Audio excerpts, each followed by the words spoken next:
The conflict between Cricket Australia and the Australian Cricketers Association is one that weighs heavily on a man versus society conflict.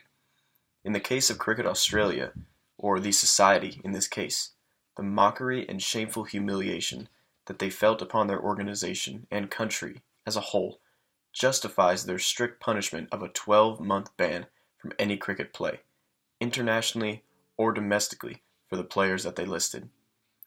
On the other hand, the Australian Cricketers Association feels the need to speak up against what seems like a very disproportionate punishment, feeling that the sanctions given by the ICC were way less aggressive than those of the Australian Cricketers Association.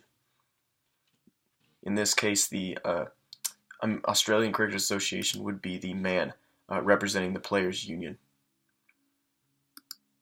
This man versus society conflict is imposed by how one feels a country should be portrayed and how justice should be served versus how compassionate a union can be towards its members when it states that unfair punishment is given. The mutual interest between both Cricket Australia and the Australian Cricketers Association are simple. Both parties want what is best for the future of Australian cricket, including the players and the organization as a whole. It is going to be very important in the conflict management portion that both parties can agree on a common goal for negotiation purposes. This will include identifying the underlying common interest in both sides to this situation, wanting the correct amount of punishment for these charges, and creating a new respected organization can be reached only if we both agree that we are searching for the best way for cricket in Australia to move forward. Without us finding the common interest in what we're doing, we can never move towards a common goal.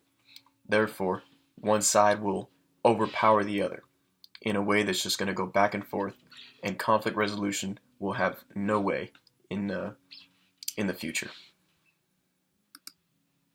In order to keep the discussion civil and beneficial, although there may be a lot of emotions that are going through everyone's head at this time, we must agree that certain communication techniques must be used. While others are speaking about their concerns and issues with their conflict, the other party may not shout out or interrupt the others in contrast to what they may be saying, whether it is agreed upon or strictly not agreed upon in any way. We must keep a cool head in this conversation to keep things civil and ultimately get a resolution out as quick as possible. I encourage everyone to use competent communication in speaking for their respected organizations as well, not being too blunt and realizing that you have another party who is against you, and speaking for a way that we can achieve the common goal that we will find together. As a conflict manager, I will decide if one party is able to respond to a statement given by the other party in order for information to be passed successfully without there being a rebuttal or way too much inappropriate communication going on. With these proper communication patience and competence techniques, we will be able to put together a solution that hopefully fulfills each party's request. It will take time, and it will take a lot more than just one day for us to figure this out. But if we can put these communication skills to the test, it will come out successful.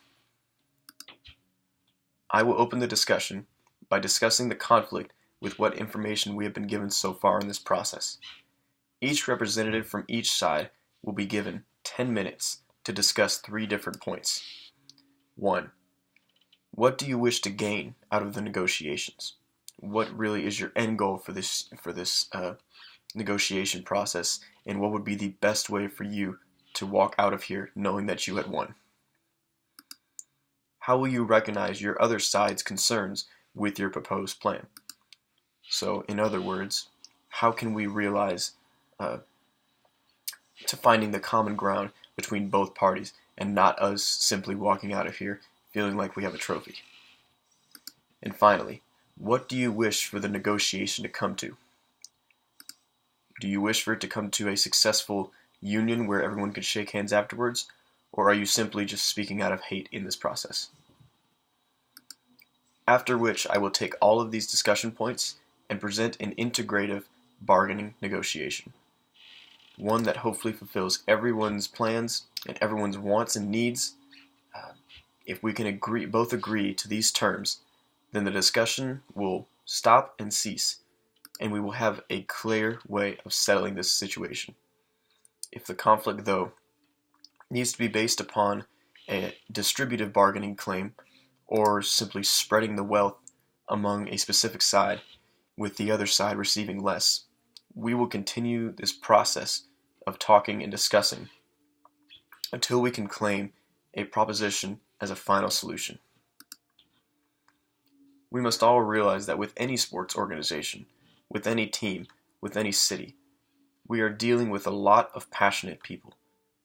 Those with this passion can be both a blessing to the amount of attention this conflict resolution session needs, and also a curse in how intense and possibly implosive behavior may come about while trying to discuss this matter. These are only a few barriers we will go through in this process. We must also watch for personal rivalries about you. This conflict is between two organizations, not between two people. We must only discuss and attempt to resolve what we can for both of these organizations and their respective representatives. We can also watch for how we perceive things personally. If we came into this situation today wanting only for us to get better, then we are not in here with the right intention. We are here for two organizations, one country, trying to make themselves better. With all of these things in mind, now we can begin the conflict resolution process.